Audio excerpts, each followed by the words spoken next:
OK, voilà. Donc, deux sessions pour chaque mois, particulièrement parler de brand content et de la publicité sur Internet. Pourquoi? Qu'est-ce qui nous emmène ou qu'est-ce qui emmène généralement les personnes à acheter un produit? Ça, c'est la véritable question. Que vous soyez entrepreneur, que vous soyez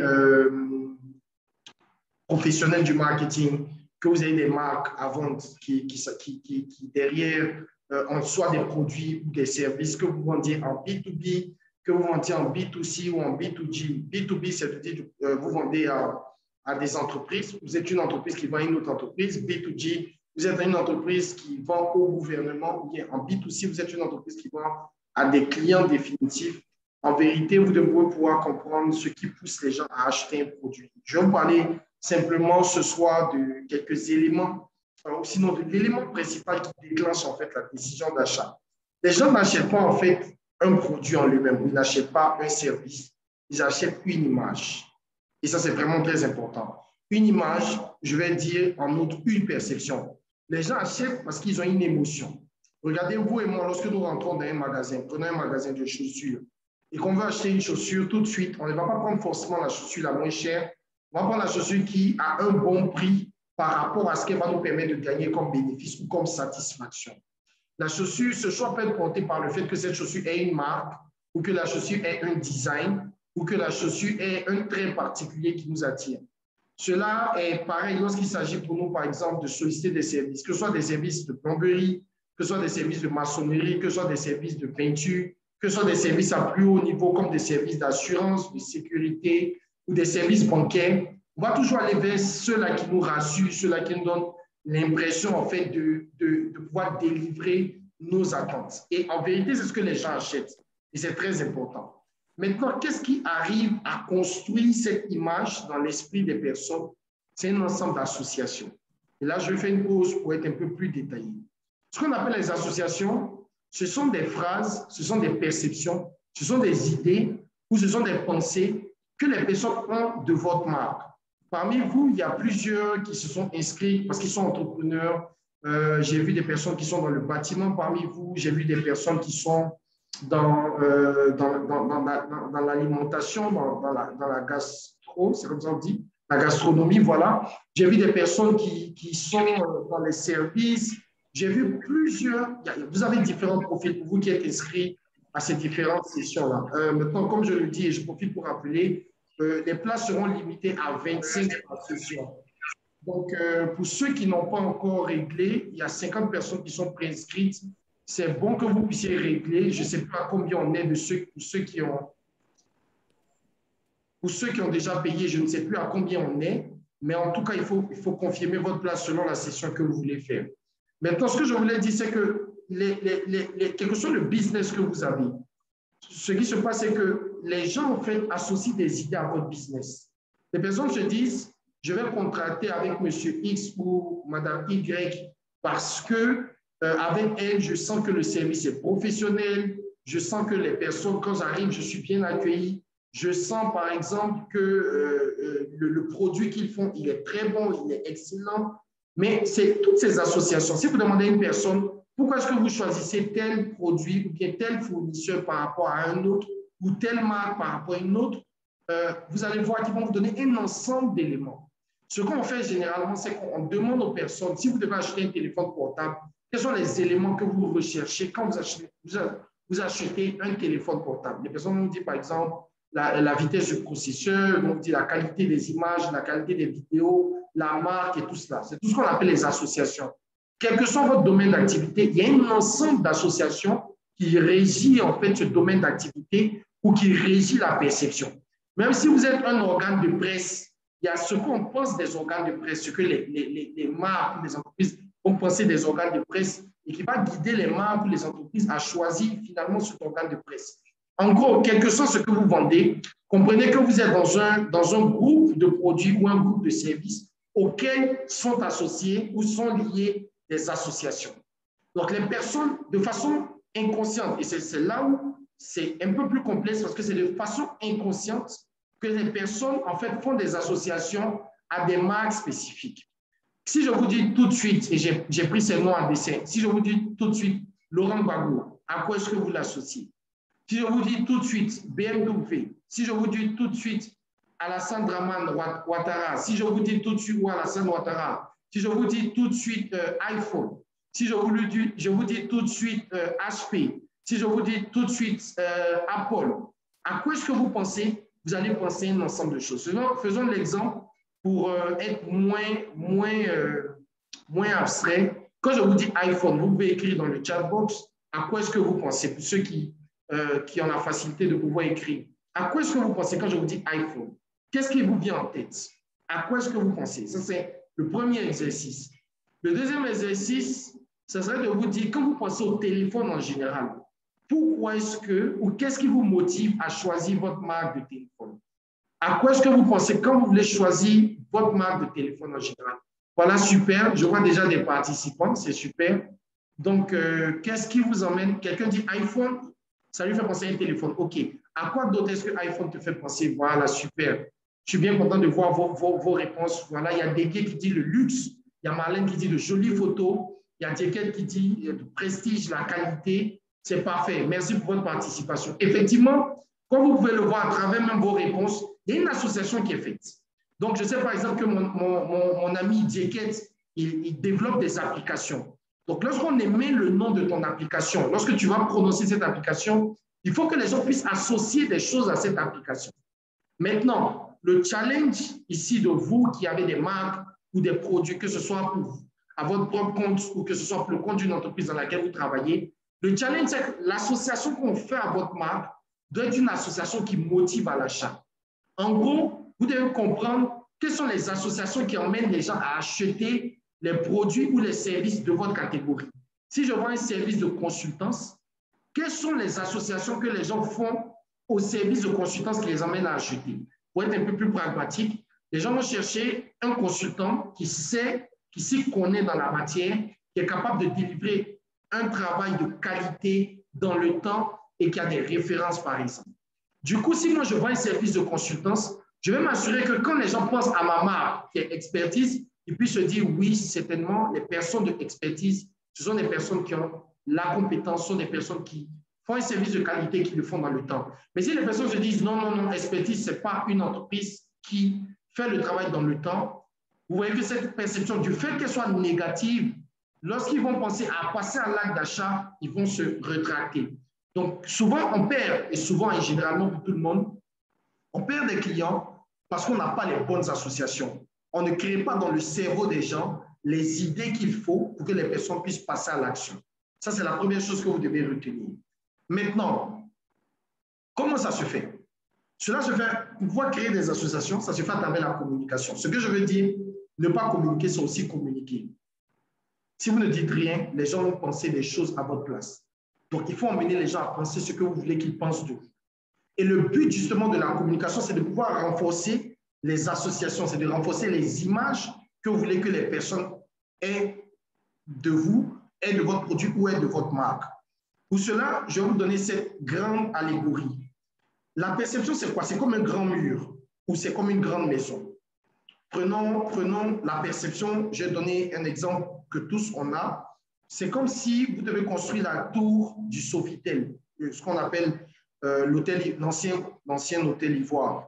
Donc, vous devez construire la tour du Sofitel. Je vais prendre la tour rectangulaire là, sous cette forme. Et tout le monde doit pouvoir, dans quelque direction que les gens regardent, ils doivent voir cette même forme.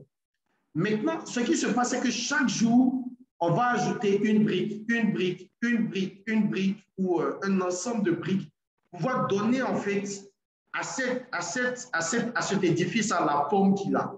Pour que tous ceux qui passent puissent regarder, puissent se dire, ah oui, ça c'est la tour du Sofitel. Maintenant, ce qui se passe, c'est quoi? C'est que ces différentes briques qu'on met ensemble pour pouvoir dire, voilà l'image du Sofitel, c'est ce qu'on appelle le contenu.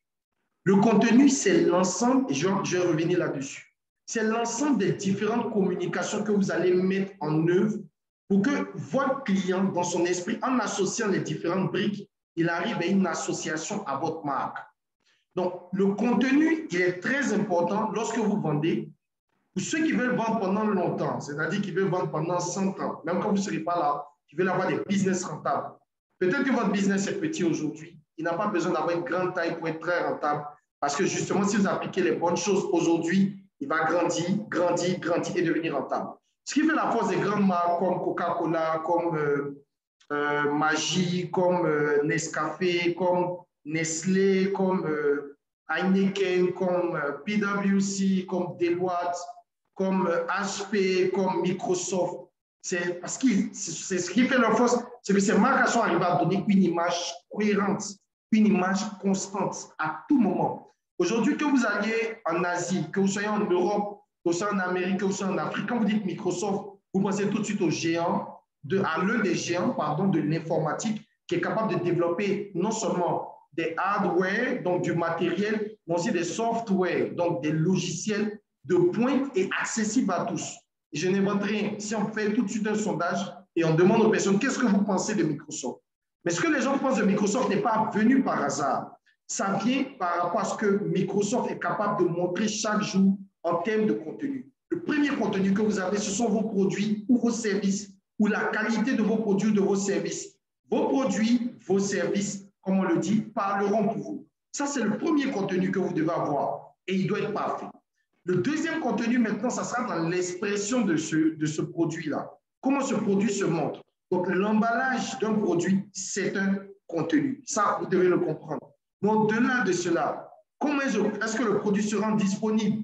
Comment est-ce que le service est disponible? Lorsqu'on vous cherche, où est-ce qu'on vous trouve? Tout cela, comprenez que ça fait partie des éléments d'expression. Mais je vais dire des éléments d'expression secondaires. Parce que la partie principale qu'on voit, c'est ce qu'on va appeler généralement la communication. D'autres l'appellent la publicité. Ça prend tous les noms, mais là, le contenu est plus grand. Le contenu, c'est qu'est-ce que vous mettez dans cette marque-là qui lui donne sa valeur, qui lui donne la perception, qui lui donne les associations qu'on a d'elle. Le problème, c'est aujourd'hui que si vous ne construisez pas ce mur, vous ne construisez pas les associations qu'il faut faire à votre marque, si vous mettez des choses qui ne sont pas consistantes, le mur finit par s'écrouler ou il finit par être critiqué. Autrement dit, votre marque ne devient jamais solide. Vous ne faites que faire des promotions pour pouvoir vendre. Vous ne faites que forcer des personnes à acheter vos produits. Vous ne réussissez pas à les écouler. Vous n'arrivez pas à trouver des contrats pour vous qui êtes dans les services parce que justement, vous n'êtes pas consistant. Vous manquez de consistance. Donc, le contenu, aujourd'hui, généralement, quand on parle de marketing de contenu, vous allez voir que les gens font référence aux posts sur Facebook, sur les publications que vous allez faire sur Instagram, sur LinkedIn, sur d'autres plateformes. D'autres pensent aux articles, d'autres pensent aux vidéos que vous allez faire sur YouTube. Ce n'est pas seulement cela. C'est cela, et comme je le disais, votre offre même est d'abord votre premier contenu. Mais au-delà de cela, c'est cela, mais ça ne se limite pas à cela. Parce que le digital, aujourd'hui, nous fait croire que le contenu, c'est seulement tout ce qui se passe en ligne. Attention, les événements que vous allez organiser, les sponsorings que vous allez faire, votre spot qui passe à la télé, un spot qui passe à la radio, c'est un contenu. Donc, en fait, le contenu, c'est tous les éléments qui jouent dans votre communication qui s'ajoutent à l'histoire. En gros, l'esprit de l'homme, imaginez que l'esprit de l'homme, il est comme ce cercle-là. Il doit être, l'image de votre marque doit être constituée dans l'esprit de l'homme. Donc, c'est comme un puzzle. Vous allez ajouter pièce après pièce, après pièce, après pièce. Et c'est l'addition de toutes ces pièces-là qui permettent à la personne en face de se dire, cette marque ou ce produit ou ce service correspond à X, correspond à Y, correspond à Z. Donc, si l'association des différents éléments du puzzle ne se fait pas correctement, vous comprenez que vous aurez une perception diffuse de votre marque. C'est-à-dire que les gens se diront, mais la marque, qu'est-ce qu'elle veut dire? De quoi elle parle? Et il y a des marques qui sont là depuis longtemps, mais on ne sait pas de quoi elles parlent. Mais si je vous dis tout de suite Adidas, je vous dis Nike, je vous dis Reebok, pour rester dans ce domaine des chaussures. Si je vous parle des marques comme Elle, je vous parle des marques comme Live TV, je vous parle des marques comme RTI, vous avez tout de suite des associations qui se font dans votre esprit parce que l'expérience que vous avez eue avec ces marques, le contenu qu'elles ont partagé avec vous, ce que vous avez rencontré, a formé dans votre esprit une image par rapport à ces éléments et ça va vous amener oui ou non à adhérer à ces marques, à acheter leurs produits ou leurs services, à utiliser leurs produits ou leurs services. Mais ces marques-là se créent une position dans votre tête par rapport à tout ce qu'elles font comme contenu. Donc, le contenu, pour pouvoir bien le construire, il faut avoir l'idée maîtresse. On a l'idée, c'est-à-dire qu'est-ce qu'on veut que les gens pensent de nous. ou quels sont les éléments qu'on veut que les gens pensent de nous. Et puis ensuite, on le cascade en sous-idées. Comment est-ce qu'on va le cascader en sous-idées? Comment on va créer des posts Facebook, des posts LinkedIn, des vidéos YouTube, des articles Internet, un spot télé, un spot radio, comment on va créer des événements, comment on va créer un journal, pour que tous ces éléments mis ensemble donnent à ceux qui s'intéressent ou qui pourraient s'intéresser à notre marque une image que nous, on veut qu'ils aient de nous. Parce que ce que les gens veulent, ce que les gens achètent, c'est l'image. Vous et moi, personne n'achète un produit parce que c'est un bon produit. Même le fait de dire que c'est un bon produit, c'est une image qu'on associe. On pense qu'il est bon, et c'est pour ça qu'on achète. Donc, c'est une affaire de perception. Mais pour arriver à cela, pour ne pas que ce soit hasardeux, le marketeur ou le responsable de marque ou celui qui travaille sur sa marque doit s'assurer de le construire. Et c'est important de savoir que ces idées-là vont s'additionner. Comme j'ai dit, c'est comme un puzzle. Imaginez les différentes pièces. Donc, pour ceux qui feront la première session, c'est ce dont on va parler concrètement. J'aime prendre cet exemple-là. Je vais essayer de l'expliquer rapidement. Certains d'entre vous l'ont peut-être déjà vu s'ils ont suivi certaines de mes formations. Je prends l'exemple d'Adam et Ève dans le jardin et ça me permet de faire une transition. Le marketing et la vente visent une chose, amener une personne à poser un comportement en notre faveur. Tant qu'une personne qui n'achète pas votre produit devient une personne qui achète votre produit, c'est un comportement qui vous est favorable. C'est ça le but du marketing. Mais pour le faire, il faut jouer sur l'image et je vais le justifier avec cet exemple. Adam et Ève dans le jardin d'Éden ne mangeaient pas le fruit du milieu du jardin. Pourquoi? Parce que quand le marketeur qui est venu, qui voulait justement les emmener à manger, a fait sa petite étude et il a fait son étude auprès d'eux, ils lui ont dit, nous ne mangeons pas le fruit de l'arbre du milieu du jardin parce que si nous mangeons le fruit de l'arbre du milieu du jardin, nous mourrons. Donc, par peur de la mort, ils ont décidé de ne pas manger. Aujourd'hui, les personnes ne posent pas des actions favorables à votre business ou elles ne le posent pas en grand nombre parce qu'elles ont une pensée sur votre business. Elles se font une association. Ici, l'association qui était dans l'esprit de l'homme et de la femme, c'était que le fruit de l'arbre du milieu du jardin était associé à la mort.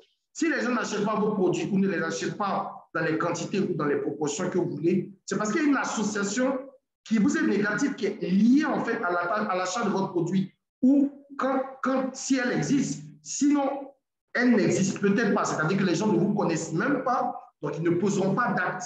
Donc, le fait qu'il n'y ait pas d'association, c'est aussi une association. L'association qui existe, c'est qu'on ne connaît pas ce produit ou on ne connaît pas ce service, on ne connaît pas cette personne ou cette entreprise. Donc, on n'achète pas ces produits. Donc, votre problème d'association, ça sera de vous faire connaître en tant que quelque chose. On y reviendra pour ceux qui seront au séminaire. Donc, ce qui se passe, c'est que, pour revenir dans le cas, l'association qui était associée, l'association mentale qui était liée au fruit du jardin, c'était la mort. Mais pour faire du marketing, il va falloir se définir des objectifs. Nous voulons amener les personnes qui ne mangent pas le fruit de l'arbre du jardin à manger le fruit de l'arbre du jardin. Qu'est-ce qu'il faut faire? Il faut changer l'association. Il faut trouver la pensée. Pour trouver cette pensée, la question qu'on se pose, elle est très simple. Et on va faire cela avec ceux qui vont faire le séminaire. C'est de trouver la pensée qui peut aider à générer le changement. Donc, et cette pensée, ces caractéristiques sont lesquelles, pardon? Les caractéristiques de cette pensée sont que cette pensée doit être supérieure à la pensée précédente. Donc, aujourd'hui, l'association qui existe, c'est la mort. Qu'est-ce qui est plus grand que la mort? C'est la vie.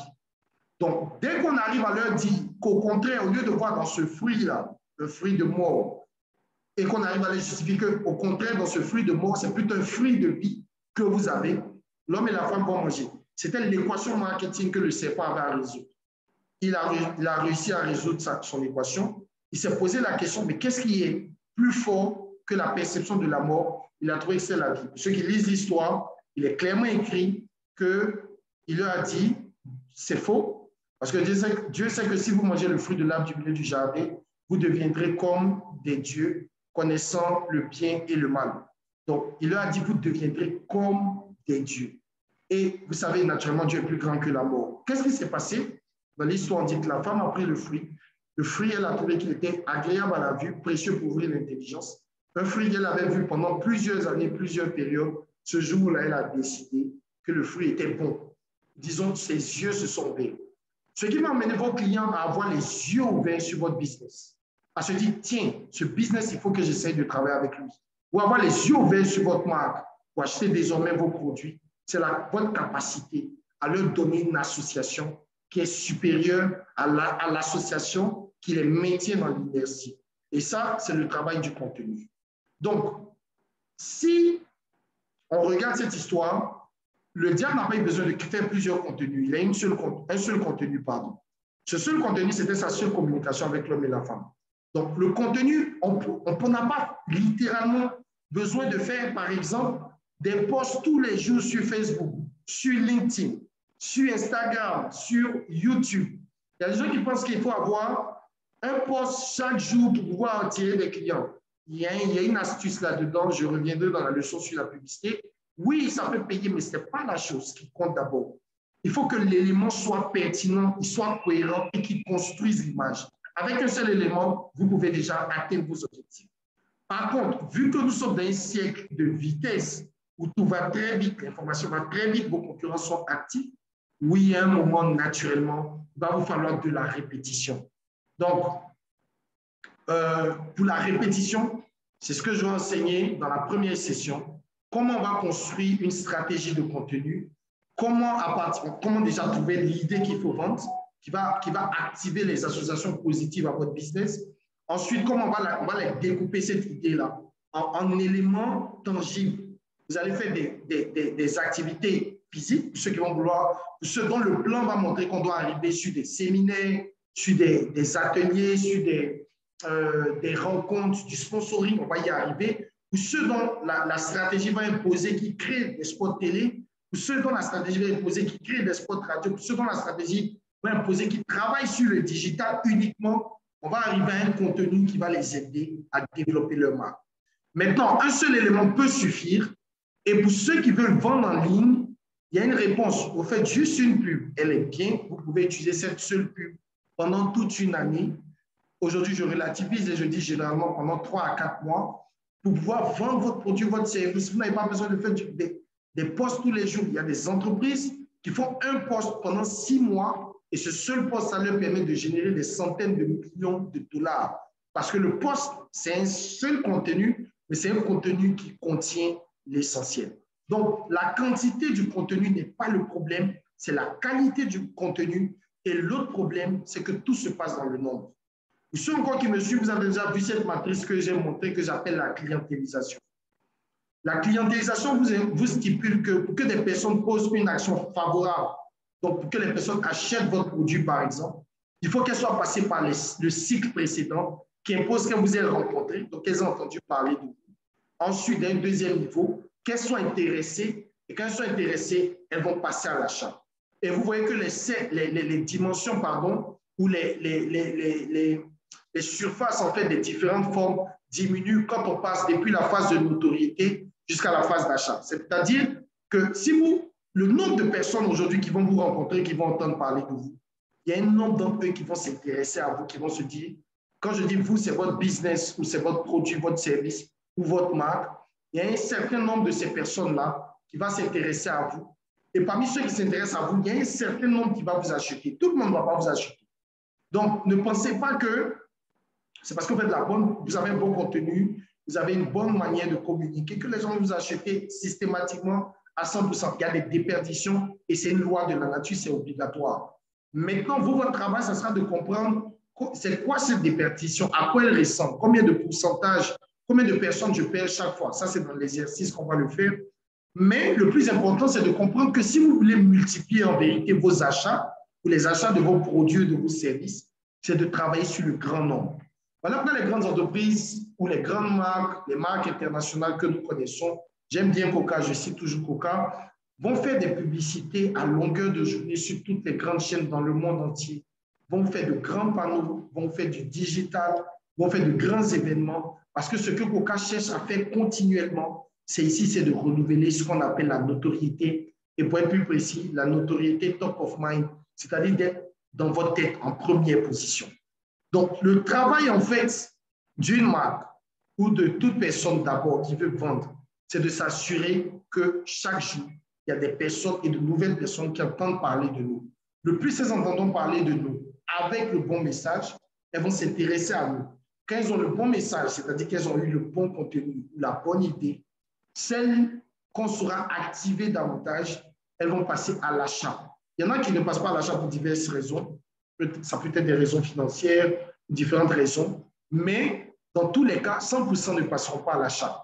Le travail encore ici, ça sera de comprendre pourquoi les gens ne passent pas à l'achat et de leur donner des raisons pour acheter, pour continuer d'augmenter en fait notre taux de conversion. Et ça, c'est ce qu'on va apprendre dans la deuxième session, la session sur la publicité.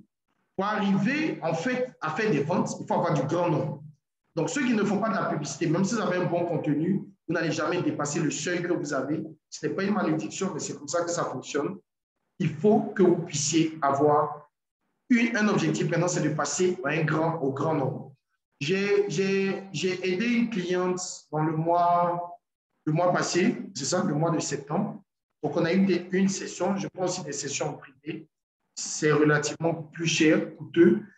Et cette dame-là me disait, écoute Wilfried, j'ai un problème, je fais juste 1 million de francs CFA comme vente chaque mois. Je lui ai demandé quels sont tes objectifs. Elle m'a dit, elle veut passer à 2 millions. Je lui ai dit, OK, tu ne veux pas faire 5 millions. Elle a souri. Elle m'a dit, elle veut faire d'abord 2 millions. Donc, j'ai une matrice que j'utilise et je fais des calculs pour lui montrer, voilà le budget publicitaire qu'elle doit mettre. Et on s'est retrouvé un budget publicitaire, je crois, de 250 euros.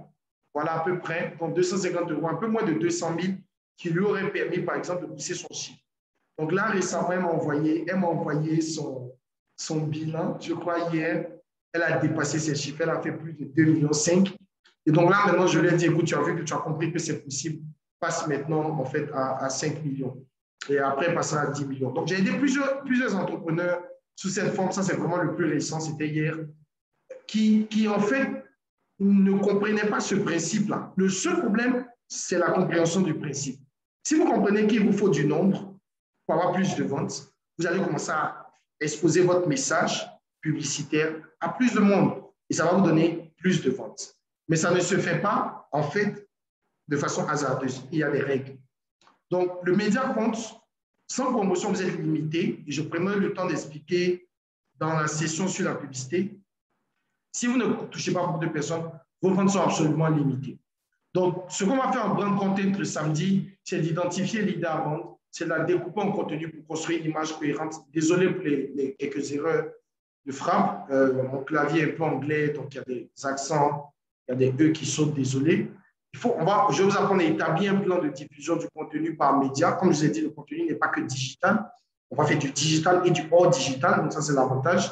Je vais vous apprendre à établir un plan de contenu digital. Je vais vous apprendre à faire un calendrier de publication. Cela en 4 heures. En 4 heures, on peut le faire et on va le faire. Et voilà pourquoi je fais ces sessions préparatoires. Donc, dimanche prochain, on aura une autre session préparatoire pour que vous ayez un peu déjà la base. Quand on arrive à la session, on va tout de suite à l'action.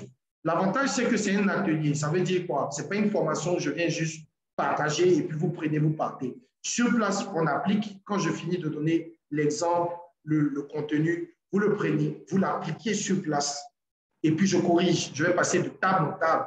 Je vous dis si c'est bon ou c'est pas bon. Donc, c'est une consultation privée personnelle. Vous voyez? Donc, soyez là pour ceux qui ont besoin de contenu.